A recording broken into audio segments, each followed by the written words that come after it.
नमस्कार दोस्तों, मैं आचार्य वसुधा हार्दिक अभिनंदन करती हूँ आप सभी का आपके अपने YouTube चैनल पर। दोस्तों, आज के वीडियो में मैं आपसे बात करने वाली हूँ कैसा रहेगा तुला लगन वाले जातकों के लिए जून 2022 का ये महीना। लेकिन उससे पहले बात करेंगे कौन कौन से विशेष व्रत, पर्व और त्योहार इस महीने में आने वाले हैं। अब बात करते हैं जून के महीने की। तो सबसे पहले व्रत, पर्व और त्योहार। सबसे पहले जून में 9 जून 2022 को गंगा दशहरा रहेगा। 10 जून 2022 को निर्जला एकादशी। 12 जून को प्रदोष का व्रत किया जाएगा। 14 जून को पूर्णिमा की पूजा होगी। 24 जून को फिर योगिनी एकादशी। 29 जून को आषाढ़ी अमावस्या तथा 30 जून से गुप्त नवरात्रि आरंभ होंगे। दोस्तों, ये तो था व्रत, पर्व और त्योहार। आइए अब जान लेते हैं कौन कौन से ग्रह राशि परिवर्तन करेंगे और ग्रहों की क्या स्थिति रहने वाली है इस जून के महीने में। सबसे पहले 4 जून को शनिदेव अपनी ही राशि, जी हाँ, जो अब तक कुंभ राशि में विराजमान थे, यहीं पर वक्री स्थिति में हो जाएंगे। उसके बाद में 15 जून को सूर्य मिथुन राशि में प्रवेश करेंगे। 18 जून को शुक्र अपनी स्वराशि यानी कि वृषभ राशि में आएंगे। 27 जून मंगल अपनी राशि यानी मेष राशि के अंदर एंटर करेंगे। वैसे तो शुक्र और मंगल दोनों की एक एक राशि और होती हैं, लेकिन यहाँ पर हमने आपको ग्रह गोचर बता दिया। तो चलिए अब वीडियो की तरफ आगे बढ़ते हैं, जानेंगे कि आपके कुंडली पर इन सब ग्रहों का क्या प्रभाव पड़ने वाला है ग्रह गोचर की स्थिति से। तो आइए अब जान लेते हैं। सबसे पहले अगर हम बात करें तुला लगन में, आइए सबसे पहले अब बात करते हैं तुला लगन वाले जातकों की हेल्थ के बारे में।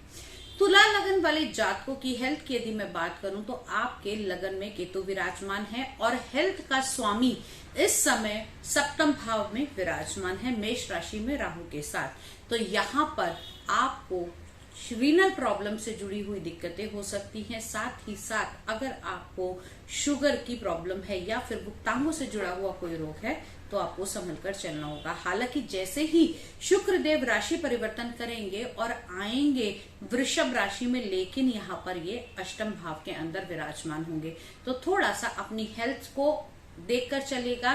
सप्तम भाव में मैं इसलिए कह रही हूँ क्योंकि यहाँ पर शुक्र की राहु के साथ युति है और शुक्र यहाँ पर राहु से पीड़ित है।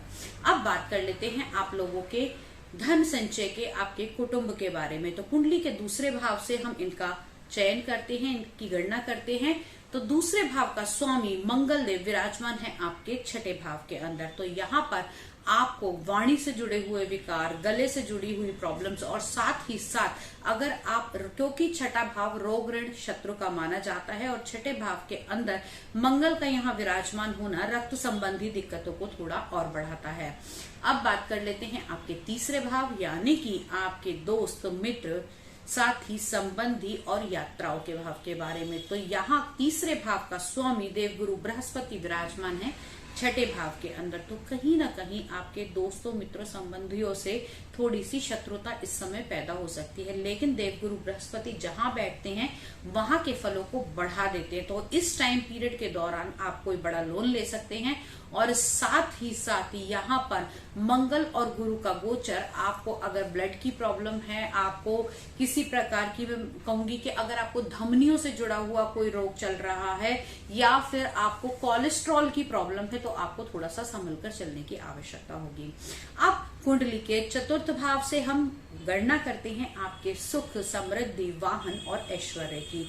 तो यहाँ पर आपके चतुर्थ भाव के स्वामी शनि देव विराजमान है स्वराशि के होकर अपनी ही पंचम भाव के अंदर।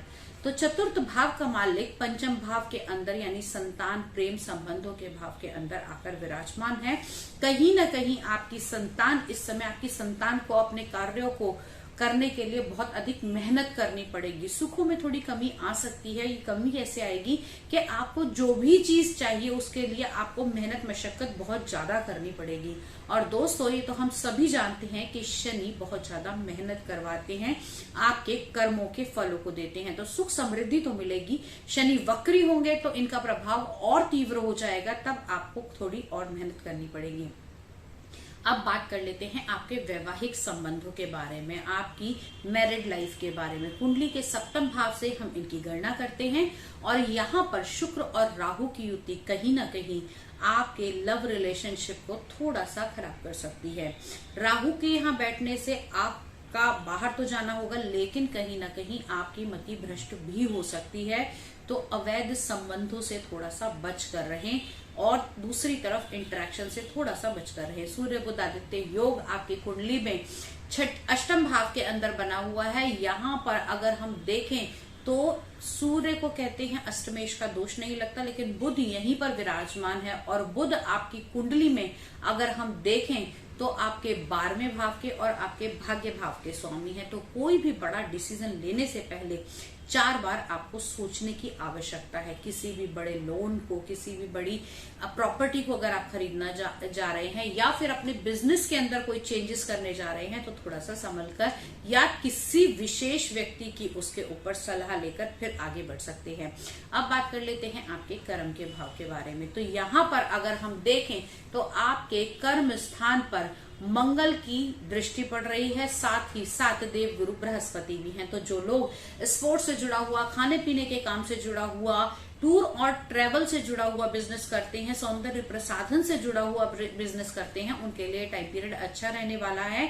लेकिन इस समय कोई भी बड़ा डिसीजन, कोई भी बड़ा चेंजेस अपने काम के अंदर ना करेंगे तो आपके लिए बेटर रहेगा। ओवरऑल यदि मैं बात करूं तो जून का महीना तुला लगन वाले जातकों के लिए ठीक रहेगा, लेकिन ये ठीक तब रहेगा जब आप अपनी हेल्थ का भी ध्यान रखेंगे। शुगर के, बीपी के अगर आप मरीज हैं तो बहुत ज्यादा ध्यान रखिए। और साथ ही साथ इस समय के दौरान क्योंकि केतु देव आपके लगन में विराजमान है तो यहाँ पर सर दर्द की प्रॉब्लम बढ़ सकती है, आपकी मति भ्रष्ट कर सकता है, आपको कंफ्यूज कर सकता है और आपको बहुत अधिक दानवीर भी बना सकता है। तो अपने आप के ऊपर थोड़ा सा चीजों को सोचकर समझकर फिर फैसला लेंगे तो चीजें बहुत ही अच्छी और सुगम तरीके से होती हुई दिखाई देंगी।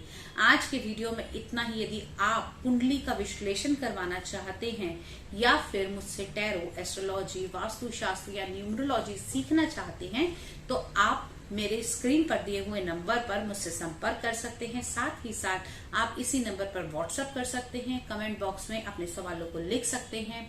मां भगवती की कृपा से जितना अधिक हो सकेगा उतना अधिक आपकी समस्याओं का समाधान करने की कोशिश करूंगी।